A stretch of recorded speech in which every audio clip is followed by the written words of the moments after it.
We do, Unlimited magazine do maybe once a quarter, a physical social week to have a topics and get people to come together and have a few beers and have a chat. Obviously, we're not allowed to do that today, so I think we can still have the beers, we can still have the chat, but hopefully we can be still sort of socially distancing. And it's great to welcome everybody here. We've got about 60 odd people booked. We're heading towards 50 people here already, so I think we'll work on the theory that the important ones are here. And we'll get going by just telling you what we're going to be doing. I'm going to be interviewing 3 of Sheffield's dynamic business leaders, and I wrote that, it wasn't written down. Arnie Singh from City Taxis, and we're going to find out from each of these guys some of their challenges and issues. We're going to hear from Karen Mosley, HLM Architects, and from Ash Young from Evoluted. And the way it's going to work is that I'm going to ask them some questions, almost like a one-to-one interview once I've got the introductions gone. But if you've got any questions that you want to ask them from what you hear or say, please just jot it in the chat area, send it to us, just so we can sort of build a list of questions that we can ask at the end. So we're going to do the questions, then we'll have a discussion. The aim is to be finished for 5 o'clock, but then what we're going to do is sort of carry on a discussion with a beer or two if people want to carry on doing that.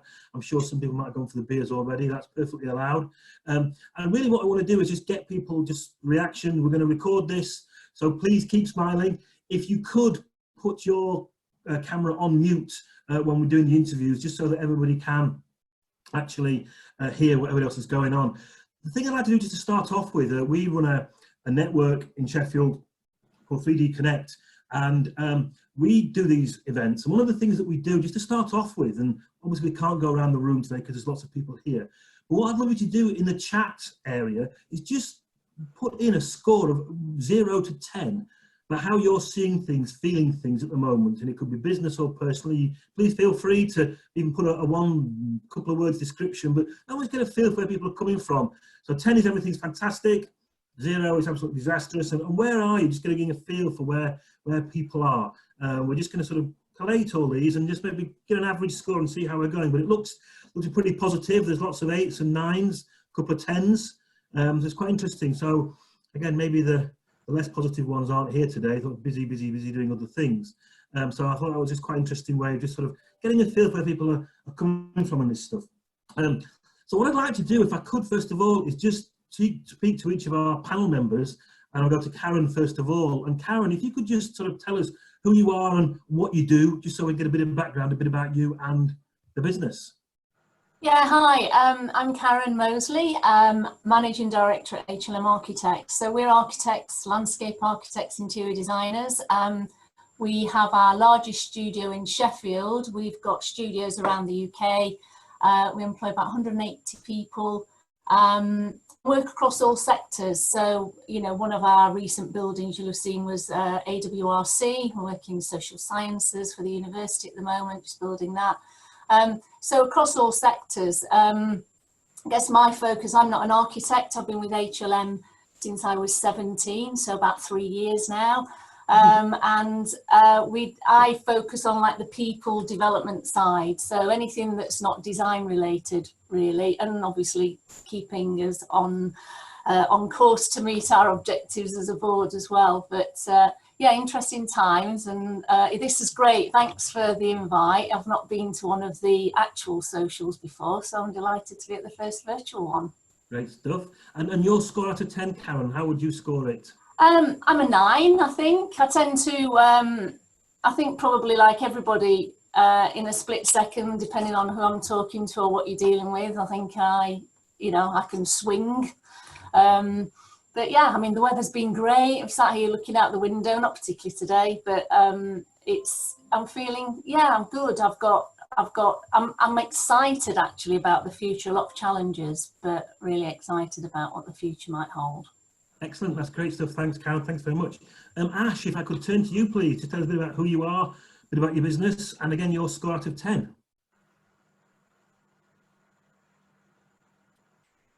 Where's he gone? Ash, can you unmute yourself, please? I'll try and unmute it. There we go.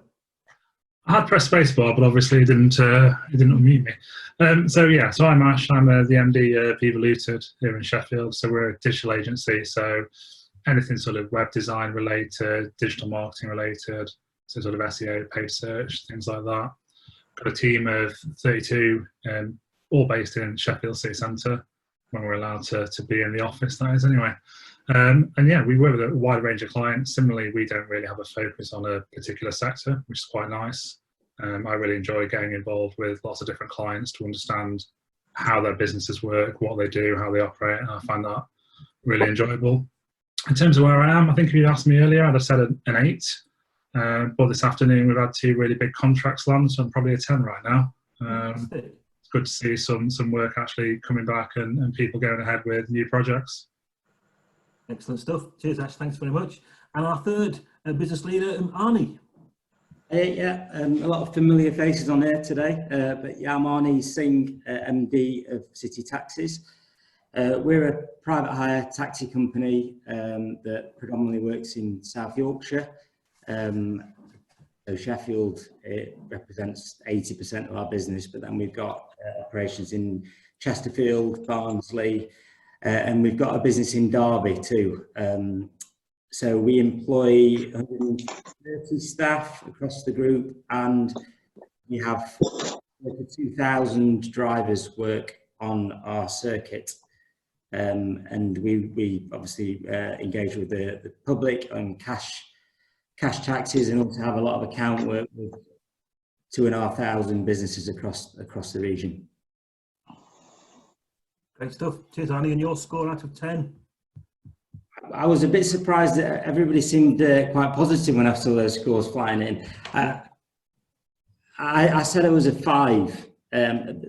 From a business point of view, I was more than a personal point of view, which we might get into in a bit later, but it's been a hell of a roller coaster the last 6 weeks, and we've got some big positives in the business, but also some massive challenges that we're still facing today.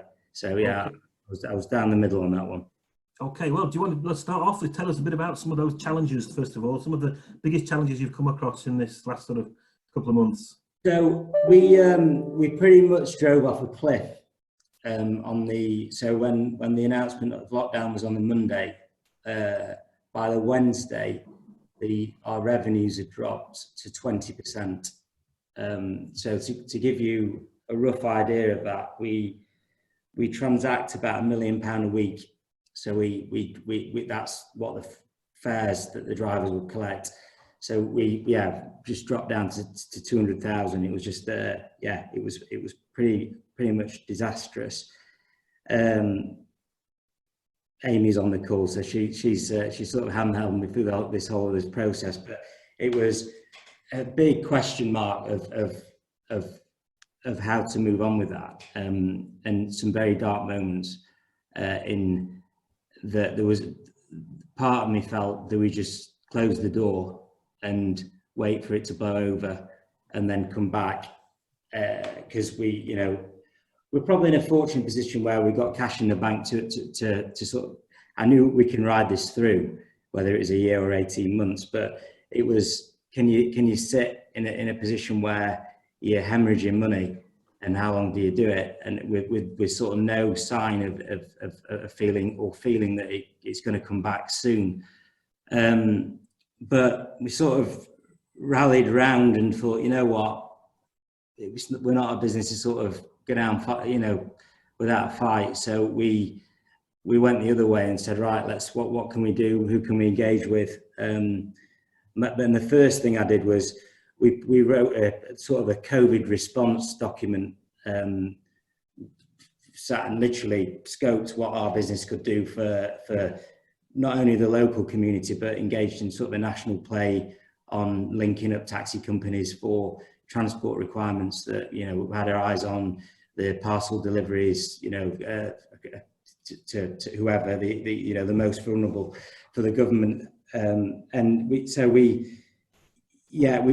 got this document. I literally sent it to everybody that I knew within local government, national government, NHS, and a few bits landed off that. But yeah, it was obviously a lot of you, we wanted to, what about the city grab thing? I had loads of people say to me, how did you manage to pivot so fast into sort of food delivery and stuff? Can you explain to everybody what that is, just for those that don't know? Yeah, so we've got a sort of sideline business now called City Grab, which is a sort of a local version of Deliveroo or Just Eat. So an app, a web-based platform that you can go on and buy food or groceries or anything really. We're not picky. We'll put anything on there, won't we, Phil? But we've been building the platform and the project for a good 6 months pre-COVID, and we launched it pretty much 2 weeks before all this kicked off. So in a perverse way, you couldn't have asked for a more better market to launch it in, because we were doing like, I think we'd done 68 jobs the week before pre-COVID, and we did 4,300 on it last week. So it's just gone absolutely crazy numbers wise. We had, I think, 600 downloads too, and we've got 41,000 downloads on it. So it was a pivot, because I've literally, because the taxis are still running at 30%, we've put most of our resource into driving that business forward. So that's when I talk about the highs and lows. Yeah. That's a massive high that we couldn't ask for a better response to it really. But it's been nice to be able to put a tool or a platform into the local community really, to really engage with, because we've been able to sort of resuscitate some local businesses that were shut or dying or just giving up basically. I've got a story about one in particular which I might share with you in a bit, but yeah, it's been. Share it, let's have it. Well, it was a local fish and chip shop that we went down to get. I went down to get some food, and the lady that owned it, she was literally, this was the Thursday after the lockdown speech.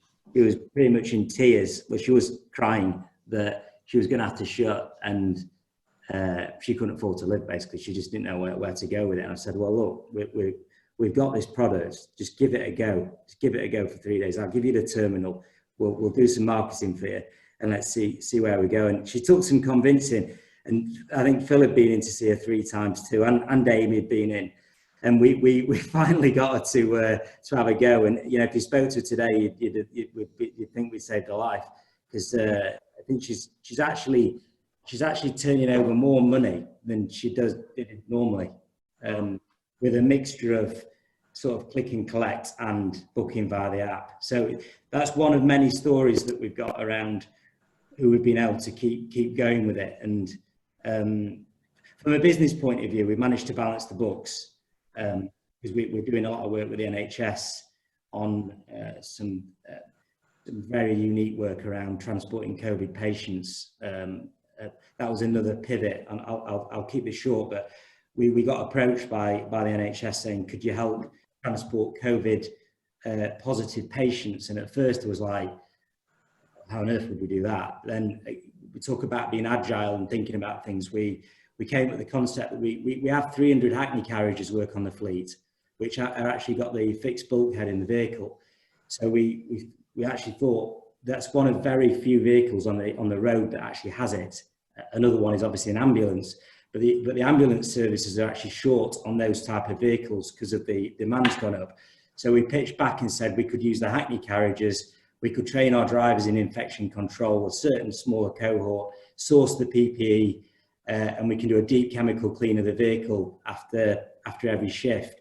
Anyway, we've now got 50 vehicles working all over Yorkshire, transporting COVID patients into hospitals and into these triage units. So yeah, because we've balanced the books, it's been able for me to pretty much give all the profits that Grab's creating back into local charities, which you might have seen on social media. So we've got a target to try and raise 50k in May to some, our key charity partners that we've worked with previously. So it's yeah, it's sort of juggling things. It's fantastic. And just tell us a bit about how you've done that. Obviously, there's you and the team in terms of when you made the decision to move these things forward or not do this or do that. How have you done that? Well, one of the key things for me is, I think it's a thread I always talk about, is relationships and partnerships with not only staff but suppliers. So whether that's the relationships we've got with our bank, we needed a quick answer from, we bank with Barclays, and we've got quite significant debt with them through acquisitions and that we've made in the last couple of years. And it wasn't so much cash that we needed from them, but we needed a holiday repayment on the capital loans we've got. And fortunately, we had sign off on within days that they would give us a 12-month period of not having to pay those down. That injected a lot of life in. I mean, to be honest, if they'd have said no, we would have had to make some different decisions about keeping the business open. But because they acted quick, and then with the backup of our accountants and solicitors to formalise that legally, then through our technology partners, we've had to do a lot of work on not only our consumer app in the taxis, because we launched a delivery feature within that you could book a delivery from a supermarket, but equally the Grab product, because it's scaled, we've had to scale that platform up quite quickly. So, and then, you know, unlimited and exposed, I reached out to Phil because we needed to scale up our sales team in relation to Grab. So I talked to Phil around, and we've done a deal with him where he's helped us get out to the restaurants and outlets across the region to get this system into them. So, when you ask the question how you've been able to do it, it's with drawing on a lot of relationships and people and companies that we work with to sort of get where we are. Fantastic. And sort of key learning points for you then, in terms of, obviously still a long way to go, but key learning points for you so far, Arnie, how do you see things? I think you've always got to look at opportunities and grab them. Excuse the pun, but yeah, and just you can't do it on your own. Is what I've learned, and hard work. These last 6 weeks have been, I've never worked as hard in my life to try and keep things alive, but and lead from the front. I mean, which many people, we all do that, but more than ever, I think it's been important that as a business leader that I've been here in the office every day, leading so the staff can see that the hard work that's got to go in to keep things afloat. And that goes from on the first few weekends we're out delivering fish and chips and pizzas and stuff because we needed to, because there was the demand there, but we hadn't got the infrastructure quite set up. Again, come back to that juggling idea, but yeah, I think it's just a case of just getting on the tools, getting stuck in, sniffing out whatever you possibly can, where you think there's an angle on something, and trying seeing it through, and relying on your team to be able to do that, and empowering your team. One of my takeaways there is that from the taxi company, it's very much their employees and stuff. In some of the other ventures that we're taking on now, looking at an EMI or an ESOP scheme where the key people that were there at the time of need are actually going to end up invested in that business that we've created. But so then, sort of last question in terms of moving forward, things that you've either learned or you're doing now that you're definitely going to carry on after this. Obviously, the whole Grab thing is there, but any other sort of things in terms of what you're doing and how you're doing it that you're going to take forward to become the new normal, if that's the right word? Yeah, I think just continue doing, building on those relationships and the positioning. Literally, week 2 into this, it wasn't so much when I knew that we would survive whatever and we were coming out of it. It was all about how we exit for me and how we're perceived as a business. That it was like pressing pause. That okay, normal business is gone, but there'll be a period of time, and we don't know how long that's going to be, that we will be treading water now. But within that period of time, it was paramount, and I tried to drum this into all the staff, that we want to be seen when we come out of this, that we're a business that stepped up and did something, that did it the right way. So when we do come out of it, hopefully people remember that. And whether it's the continuity of Grab, and hopefully that remains as a business, a sideline to us, and then the taxis pick back up. You know, that's the ultimate aim. But if it doesn't, you know, at the end of the day, Grab was there throughout this period to be a tool for not only people to get things, but also outlets to get through this really tough time that we've seen. That's fantastic. Cheers, Arnie, for now. I'm going to now move on to Ash, if I can find Ash on here. And again, really just start asking you the question, Ash, in terms of biggest challenges that you've actually had in your business in the last number of weeks.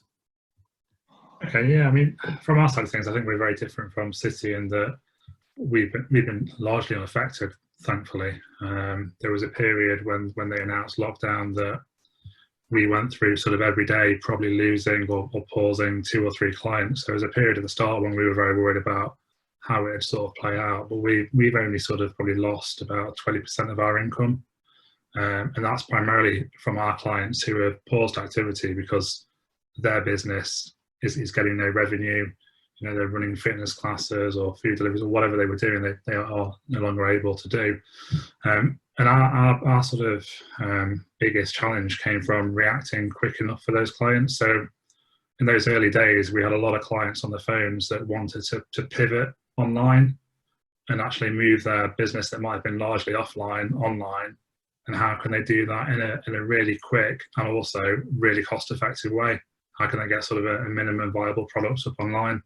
Similar to, it sounds like Arnie's done with City Grab, you know, they moved very quickly to get that up and running. So we were sort of working with our clients to see how they could move online, how they could change their sign-up forms, lead generation.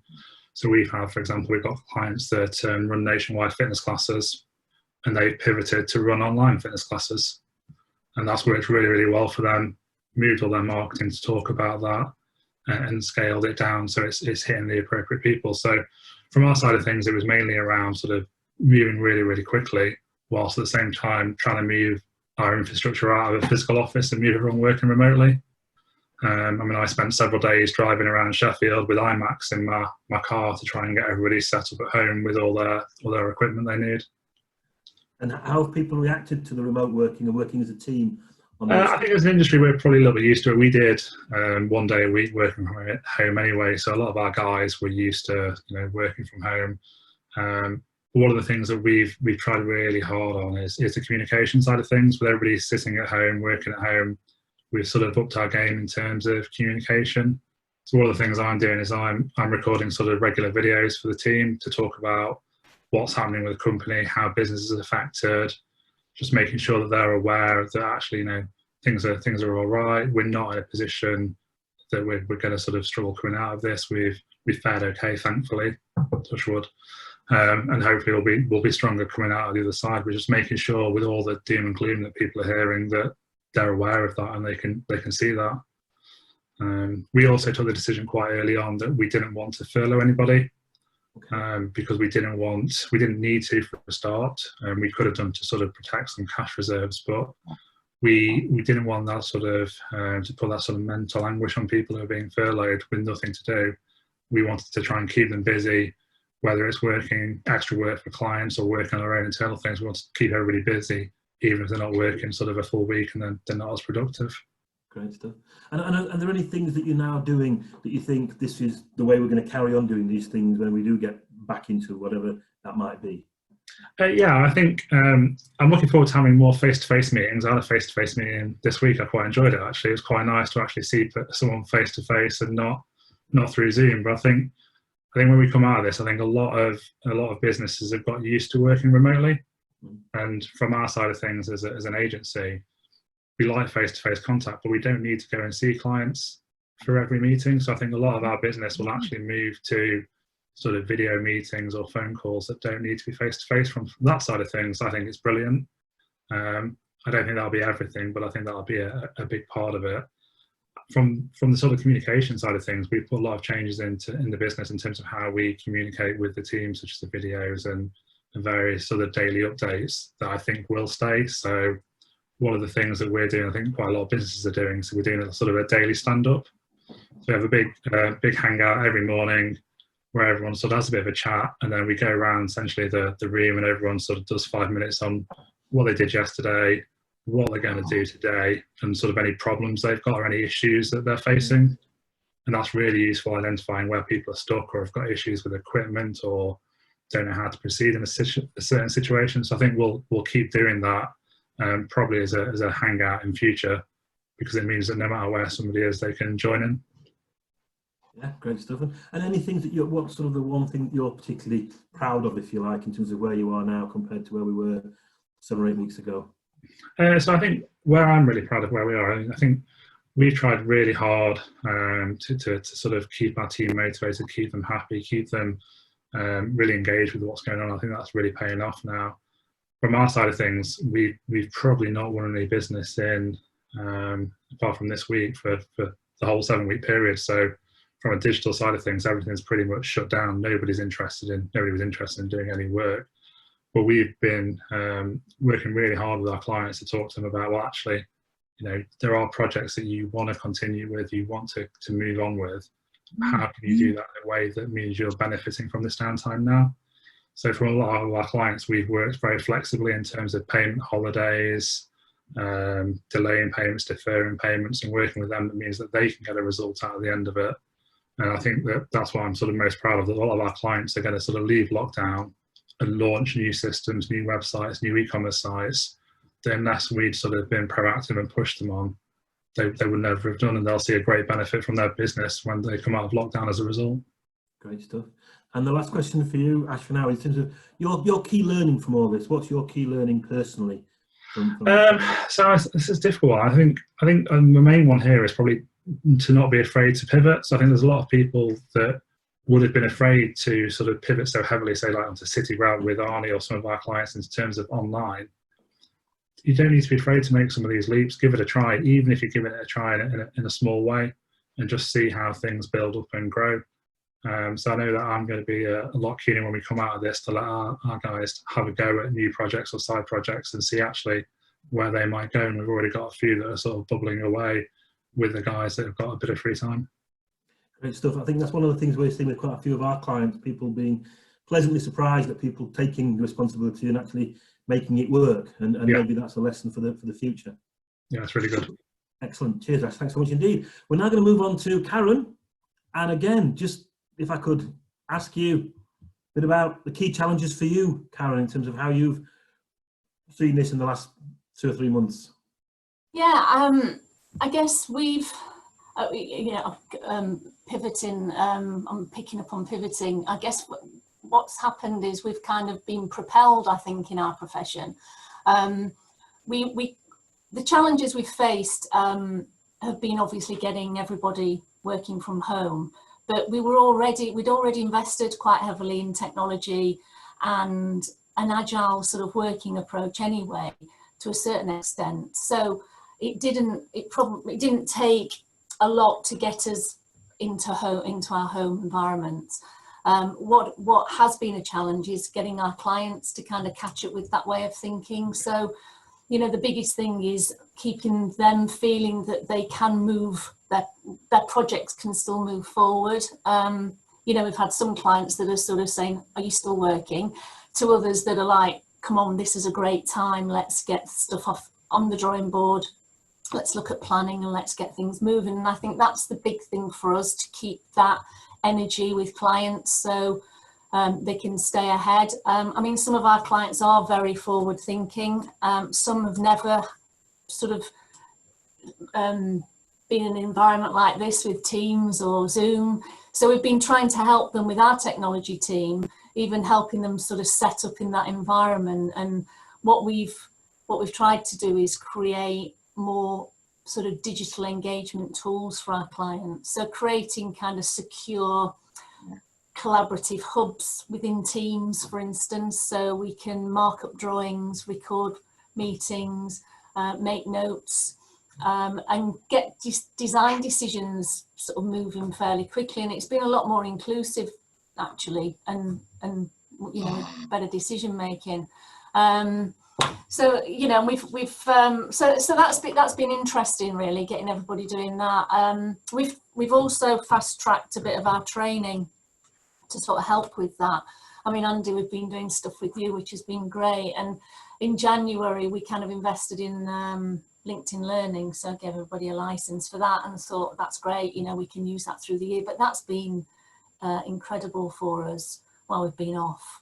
So we've been using that as a great tool to sort of upskill and share stuff with people. So yeah, the challenge has really been keeping projects moving, keeping everybody engaged. I mean, we've done some great things internally with our teams. Yeah, I mean, I guess everybody's doing it. Yeah, virtual tea breaks. I mean, we have tea breaks anyway, but sort of virtual tea breaks.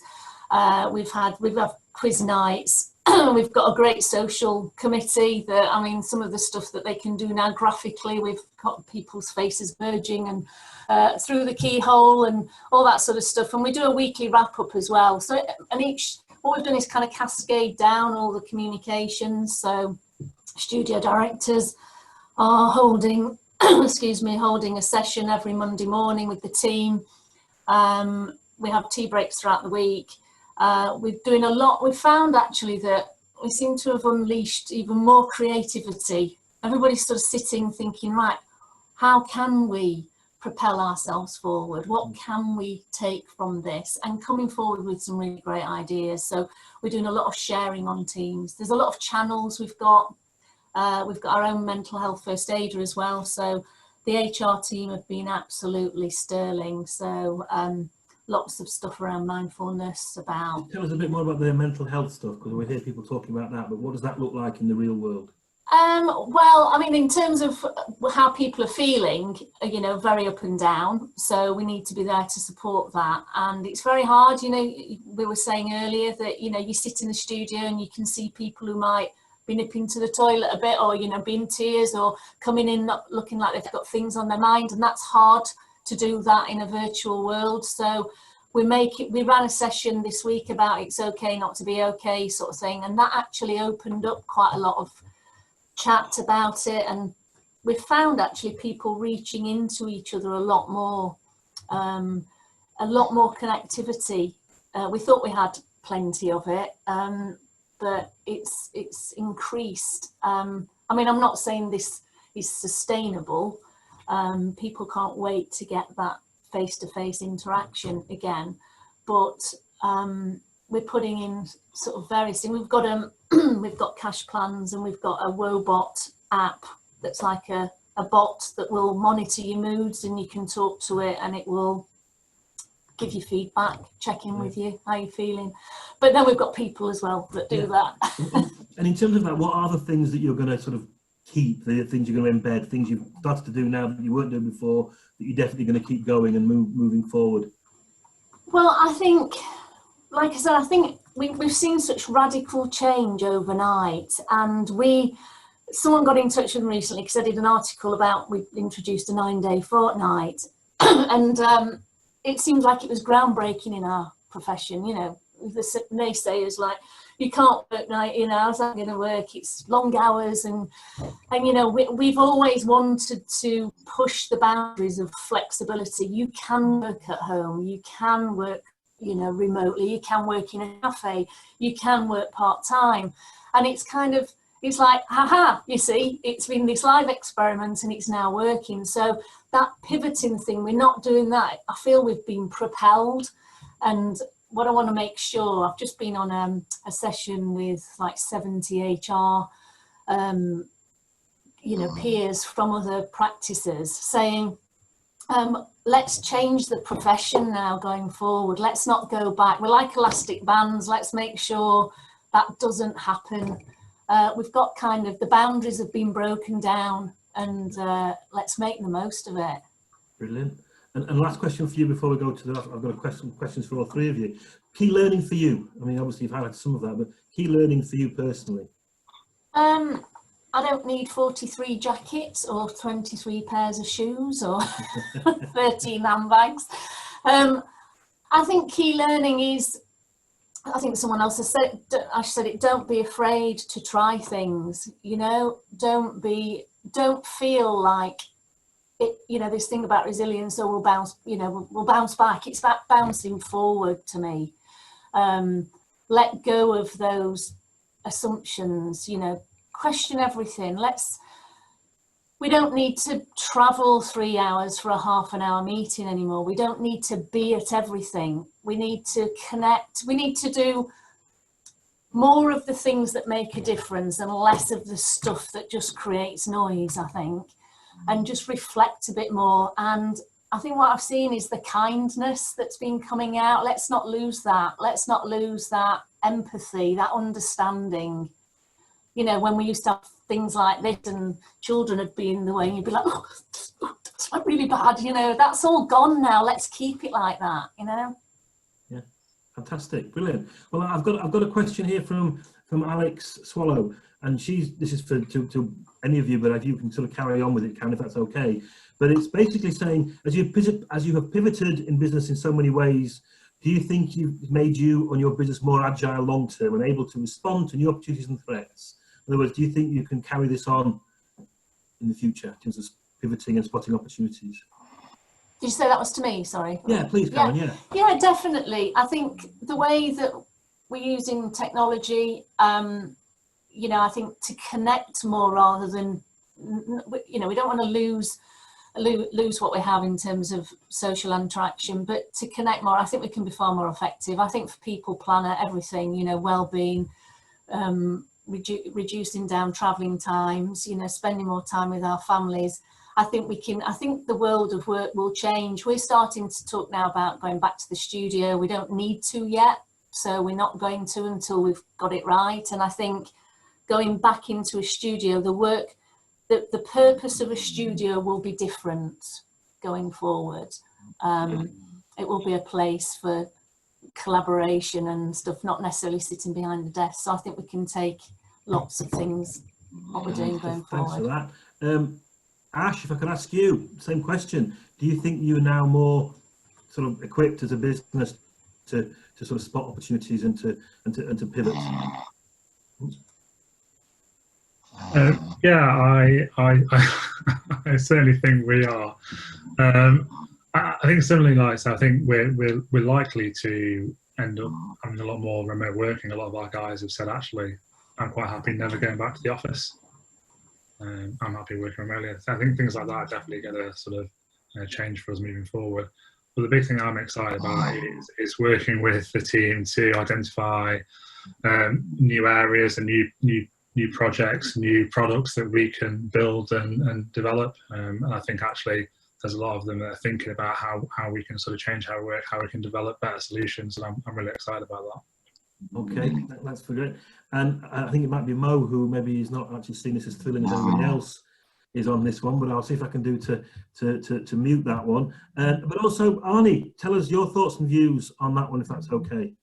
Yeah, just picking up on the home working ones. It's a funny one, that, for us, because we've been doing, most of our telephonists have been able to work from home for a good 3 or 4 years. We sort of had, it was a core feature of working in our call centre. But I 6 months ago, I decided that for various reasons, I wanted all the staff back in the office to sort of promote more of a team environment. So we'd sort of gone the other way in that, it was a very personal thing that I thought, you know what, I want to bring everybody back in, create more of a team culture, and then release them back out. So I was going through a whole legal consultation on changing contracts to bring them back in. This now has sent me the other way again, because I've actually thought, you know, without home working, we would have really struggled. So yeah, it's again coming back to the roller coaster thing. Yeah, I was pre-COVID, I was actually spending a lot of money working out how to bring all these staff back in, and now I haven't made that call yet, but I'm 99% there that to bin that consultation off, and actually maybe to go one step further with, you know, our other teams, because, you know, 90% of our staff are working from home at the moment, apart from our core sort of dispatch team that's in the call centre. Quite easy going about it. I think we've productivity's gone up, which I knew anyway, actually, because our productivity for call centre staff that work from home was higher than when they're in the call centre. It was more about the culture thing within the business that was driving me to change it. But I think the people, all my accounts team and marketing team, everybody's working from home, and I can't question without doubt they're being more effective now than before the COVID. So, but answering the question around pivoting and stuff, I hope that Grab is going to be it's an example of a pivot that I hope will exist long term. We had designs on that being you know, an offshot to the business anyway, and we're selling it across to any taxi company that will have it now. So because the platform was built to expand, so we've got it into 11 cities. Newcastle went live last week, and we've got Manchester, Leeds, Oxford, Bristol all going live in the next couple of weeks. But I did a presentation. Our software supplier is a company called iCabby that of global reach, and they have a marketplace where you can put products that sit alongside their dispatch platform and sell within their marketplace. So I did a presentation 2 weeks ago. There was 90 companies on from all over the world, like from Montreal to Sydney, Melbourne, Helsinki, and interestingly, they all this product that we've got, they're all in need of it, because you think sometimes this is like quite local, but then it dawns on you that the whole world is in the same boat. So we've got a huge opportunity to drive that product forward. That company is called Caboodle, but it's nice because I'm using the team at City are now being able to sort of expand themselves and get involved in that much bigger play. Alongside, I've had to bring some other partners that we work with in other projects to sort of bolster the infrastructure of that business to take it forward. But I think the excitement of that project, Grab on the local level and Caboodle on the much bigger play, is what's keeping everybody sane and driving forward, because it's sort of enabling us to forget about the taxi business at the moment until that bounces back. Sure.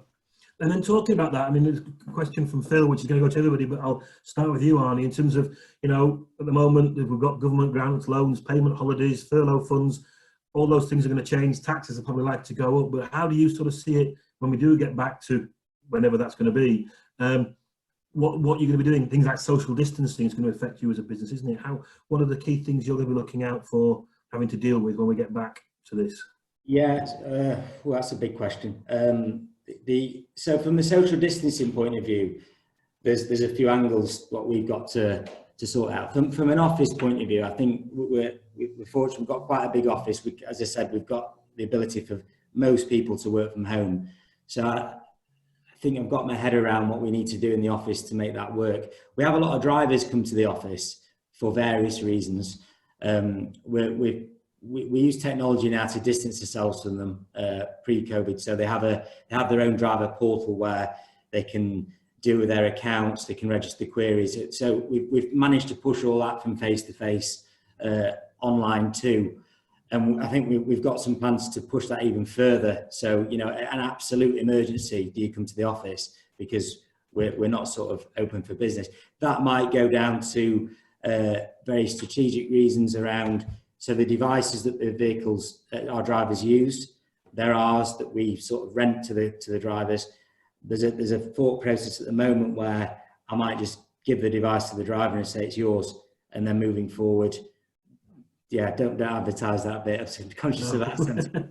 It's a thought that's going to my head. That's another way that we can it's one less reason for the driver to come to the office, because when we analyse the visits in, 95% of the time it's because, oh, my phone's not working, it's not charging right, or I need to get my app. So at that point we could say use your own phone, which I'm relatively comfortable about doing, because Uber and the big ride hailing apps, that's the way they operate. They bring your own device. As for the government grants and furlough, it's just a moving target, isn't it? I mean, we've got 62 staff furloughed. The majority of that is call centre. In fact, nearly all. Has the government and the Sheffield Council been particularly helpful to a business like ours? No, because we don't really tick any boxes. So I won't get started on the council. Okay, all right. Karen, how about you on that one in terms of the changes as we go through these things in terms of the economics, but also social distancing and legalities? What are the key challenges and issues for you guys? I think it's a huge question, isn't it? And as we've seen, what we thought 7 weeks ago when we're looking at these things and what we're looking at now, it's changed so rapidly, and it does do on a daily basis. I mean, you know, when we're looking about going back to, or not going back, going forward, but going to returning to the studios, you know, the worry is about a potential sort of second wave of this, you know, and we've got to prepare ourselves for that too. I think, like Arnie's shown, it's about, we've got to adapt now. There's no other way around it. We've got to look at different ways of living, of communicating, of doing stuff. And Arnie's shown that, you know, those businesses that didn't think that they'd be able to trade during this time, by someone else thinking innovatively about how they can connect with that service, he's opened up a whole lifeline. And I think we've all, you know, as a city, got to work together, you know, connections like this. I mean, what's great, I think, that's come from this is there's been so many perhaps disparate groups within Sheffield, and what we're seeing is we're all kind of slowly coming together, and we can see where we can, you know, what do you need from me? What could I get from you? How can we work together to make Sheffield a greater place? And, you know, that's just regionally, I think nationally as well, we can do that. And just, you know, from a design perspective, we're looking now at the future workplace, we're looking at the future home. You know, will homes be designed in future always with an office, because people will want to work at home going forward, and making sure we've got the right facilities in place for us to all work more flexibly in the future. So there's a lot of thinking as well about the design of our environment and our space to respond to this change as well. Great, cheers, Karen. Thank you. Ash, over to you. Just in terms of the changes, what are the sort of key implications for you and for your business, do you think? From our business, I think it's actually largely positive, because, you know, we supply these types of online services that people are now turning to. So we're seeing a lot of people come to us wanting to take their business online, not immediately because that sort of need has passed, but actually set themselves up for the future. To kind of answer Phil's question, though, I think the most difficult phase of this is yet to come, because I think the government's obviously extended the furlough, which is great. But I think, unfortunately, there's a huge number of people who are furloughed at the moment that don't realise there's no job to go back to. And as soon as that ends, I think that's going to be sort of another hit on the economy, and a lot of businesses are going to have to tighten their belt at that point, or lose staff, unfortunately. I think that's going to have a big impact on sort of general retail sales and also business-to-business sales. Great stuff. Thanks for that. And sort of last official question from me, then we're going to maybe have the social bit. People want to carry on. I've got a nice little question I might throw out there to everybody after this from Louise. But well, again, Ash, if I could just start with you. One last piece of advice to others, you know, if you, from all the things that you've either heard people talk about, if you were to say, this is my one sort of pearl of wisdom, what would that be to the people that are listening here and watching you here today? I think my pearl of wisdom would be, don't be afraid to give it a go. Just go out there, give it a go. If you think you can do something online, or change your business in some way, go out there and try, see what happens. If it doesn't work, you know, it doesn't matter. It's a learning experience. Fantastic. Karen, how about you? Let's not be elastic bands, and go back to type. And I think respect that everybody's different as well. So I think as we move forward, make sure we're thinking about one size sort of fits one. It's not a blanket thing like we've had in the past that fits everybody. But let's not go backwards. Let's take the opportunity to do something great. Yeah. Thanks for that. And Arnie, over to you, please. Your sort of pearl of wisdom, your piece of advice. Yeah, just to echo what Ash is saying, I think just, you know, if you see an opportunity, give it a go. You know, I've given go to plenty of things that haven't worked out in the past, but, you know, it doesn't stop me having a go at things. And you know, make sure you've got the right tools and infrastructure around you. But don't be afraid of failure, really. And yeah, just lead from the front and sit the work in. And you know, the grab thing's an example of just being, yeah, that's, you know, getting the right people in the community behind it, and you can see how something can scale very, very quickly. That's fantastic. Thanks very much for that. I'm going to sort of conclude. We are going to carry this on after, and I've got a question I want to throw out to everybody maybe after, but I want just to sort of conclude. First of all, say thanks very much to Karen, to Ash, and to Arnie. I don't know if we're allowed to give virtual rounds of applause, whatever that might be. But I'd also like to hand over to Phil Turner just to sort of give us some closing words, if that's all right. Thank you, Andy. Yeah. Oh, my dog's decided to come and join me at this moment in time. First of all, I just wanted to thank everyone for coming on to the social today. It's the first one we've done this way. Good to see, you know, 50 odd people on it. So that's great. You know, that's pretty typical of what we'd have when we do it normally. And echo Andy's thanks to everyone to the speakers for giving up their time and sharing their stories. I also want to thank Andy and also Jill for coming to us with the idea of doing it and for hosting it and organising it. And also, I remember when we first went into this period, and I mean, my business is publishing, which everyone tells me is dying anyway. So I already got kind of the sort of doom mongers hanging around my shoulder for the last few years. So I'm used to bad news, to be honest. But when this first happened, you know, we sell advertising for a living. And Dan, who works for me, was sort of saying to everyone, "Oh, you know, we're still going, and you know, we want to keep the brand alive, and not, you know, it'd be quite easy to sort of go into hiding effectively and furlough everyone, and then just sort of shut down and kind of wait on the other side." But we decided not to do that.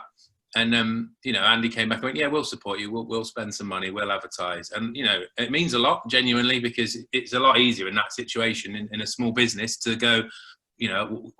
It's not the first thing people are looking to spend money on when their businesses are going through a crisis. So, but thankfully, due to, you know, the good work of the team and the support of the local business community, I'm not saying that things are flourishing, but you know, I think we'll be fine. I think we'll come through this hopefully stronger, and that was always our intention.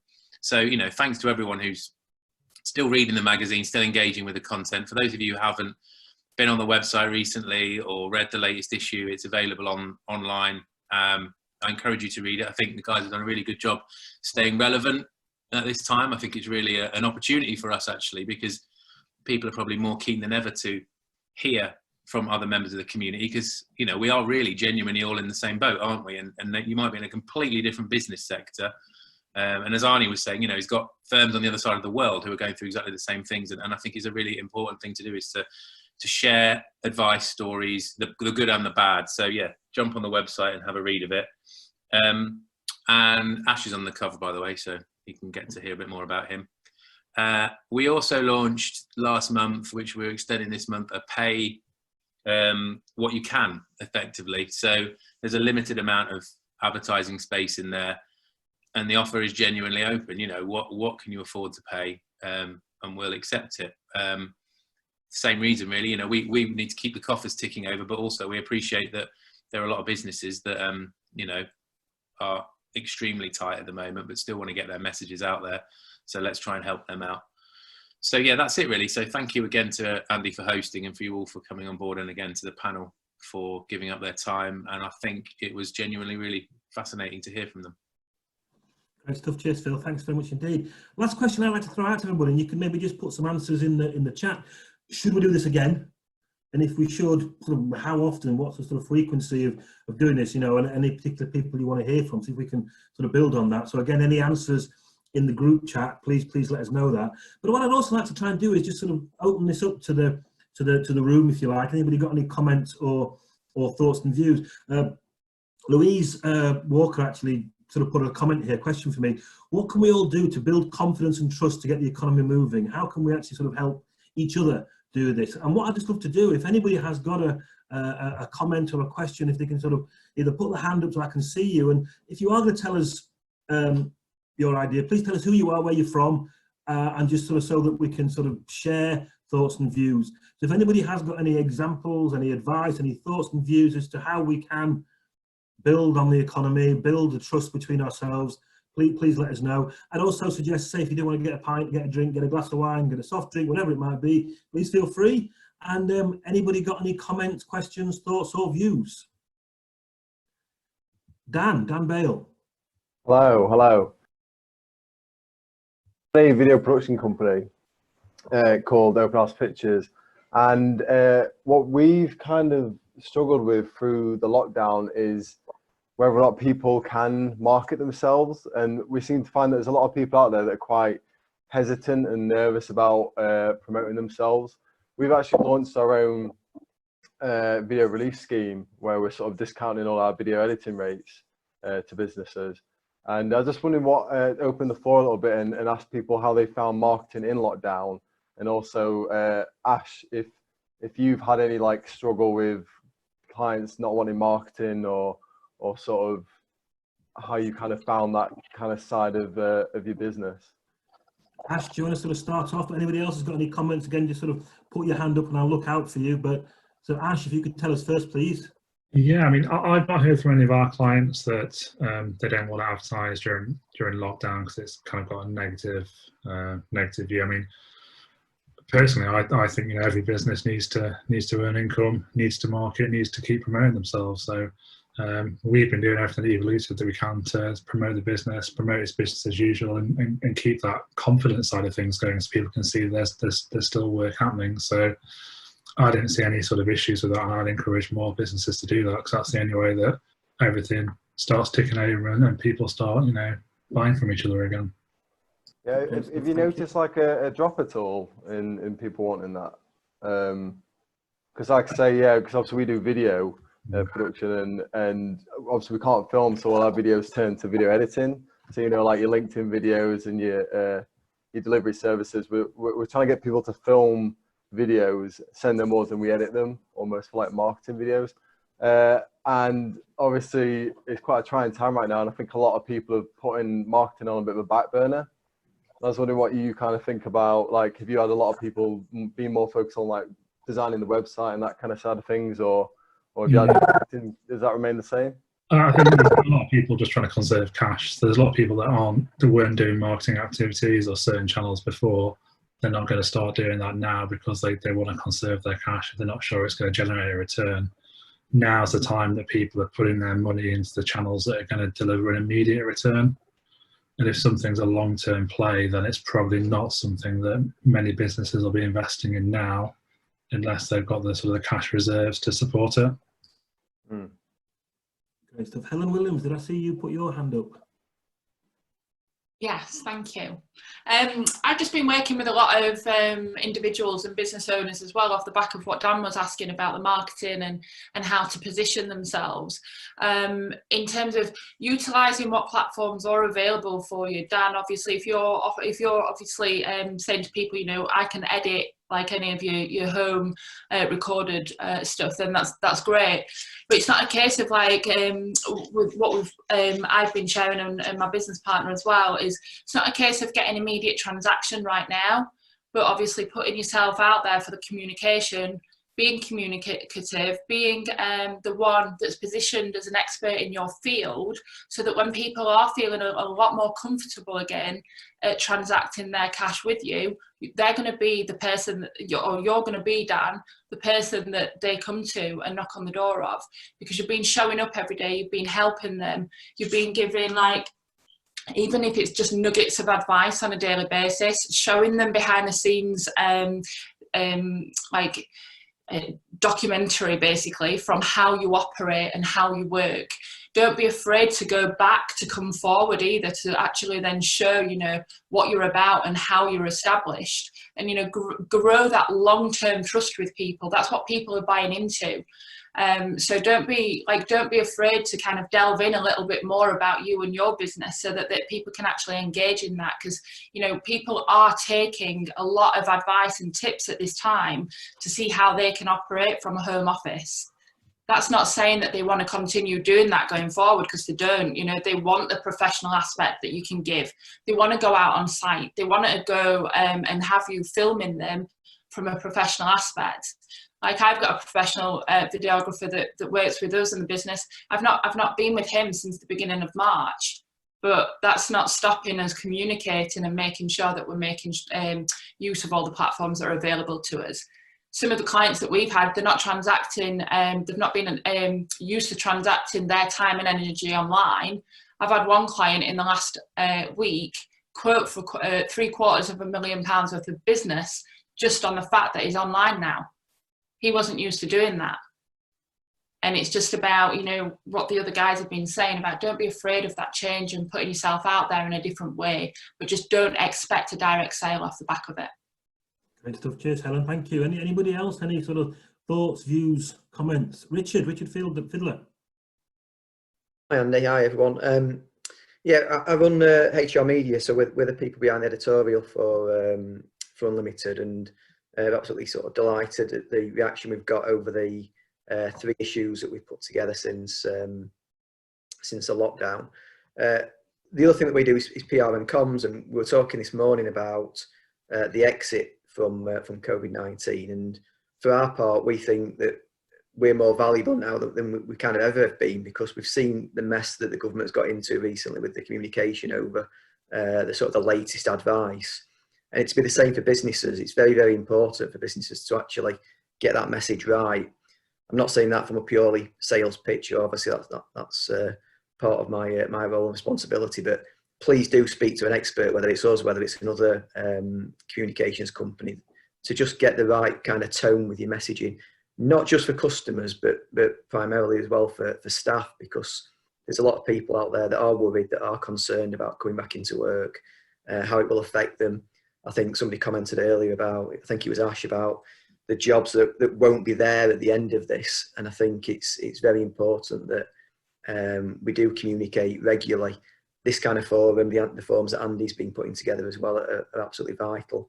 And it's great to see that I think people are probably talking more than they've ever been, but we just need to make certain that message is right. And we'll definitely do our best through Unlimited and the team that we've got there editorially, and Dan and Phil on the advertising side, to make sure that your voices are heard, and we can get your messages across. Cheers, Rich. Thank you. It's interesting that Twitter did some research a couple of weeks ago saying asking customers what are the things you want to hear and see from businesses. And the key things that came out of it, people said, we want to tell us stories about how you're looking after your people, how you're helping communities, positive stuff. And I think people do want uplifting. I can't help thinking that, you know, Captain Tom's sort of success is due to people actually wanting that feel-good factor. And if you've finished with Captain Tom and you haven't seen him, keep your ear out for Captain Tobias, who's a young lad who's Pacer School, who's is actually doing a marathon, he started off raising £500, he's now raised 25 grand. Look out for him. He's a local Sheffield lad, and he's actually doing some fantastic stuff, just passionately getting people out there and telling great stories. So I think tell the good stories, and let's hear from each other in terms of how we're doing that. Anybody else got any sort of tips, techniques, thoughts, views that they'd like to put forward? I'm sort of flitting between sort of things here. If you either want to just sort of shout up or put your hand up just so we can hear or see you, but please feel free to shout about anything you've got to add.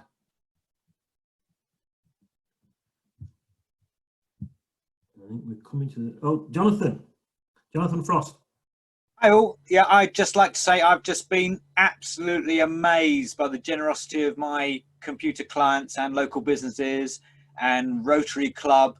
We've raised £3,000 to go towards the running costs of making the laser cut PPE, the face shields. So that's been amazing. Brilliant stuff. Thanks for that, Jonathan. Thank you. Any more? Yeah, I just want to say I don't actually have a business, but I run the Help Sheffield Twitter account, and I didn't know what I was doing to help anybody in terms of business. So tomorrow morning I'm launching a Sheffield raffle. So there's about 25 small independent businesses that have donated raffle prizes of £25 or under, and it's all going on to a website called Raffle, funnily enough. And I'm just giving all the proceeds back to those businesses that have contributed. So it won't be much money, but well, it might be. If you can help, that'd be lovely. But yeah, I'm just doing that for shits and giggles, really, and see what I can raise. We've been doing it in South London, and they got £10,000 for 25 businesses, so it's 250 quid each, whatever that works out. I'm not good at maths, and so yeah, if anybody sees that on Twitter, and it'll be on whatever else I can put it out there. Want to put the details in the chat thing here, and because everybody will see, we can get this out to everybody. We'll do a bit of a debrief with this so people can see it. So let's have that, and we'll make sure. I've not finished it until tonight, But if anybody's on Twitter, it's Help Sheffield. I'm sure I'll plug it a lot, and you'll see the businesses that are on there that'll plug it as well, because they've got a vested interest to get the money back in selling the tickets. Just thought I'd mention it. Cheers. Great stuff. Any more for any more? I've got a tip. This one's my tip. My little dog that we got for lockdown. She's on foster from the RSPCA, and she's kept me through it. So get a dog. Yeah, Is that what definitely. we're saying, Dan? Absolutely. Fantastic. She hates sitting with me. Well, if that's your dramatic difference, then I would encourage you to do that. So all I'd say is thanks very much. Thanks again to the unLTD team for putting it together. Thanks again very, very much to Karen, to Ash and to Arnie for giving us sort of our thoughts and views, some brilliant advice there. We will look to do it again. A few people have sort of said, yes, let's look at doing it. If you've got any thoughts and views about that, please let us know. And always say, keep safe, keep healthy, keep alert. That's what we're going to do now. And keep thinking in 3D. Thanks very much indeed. Take care now.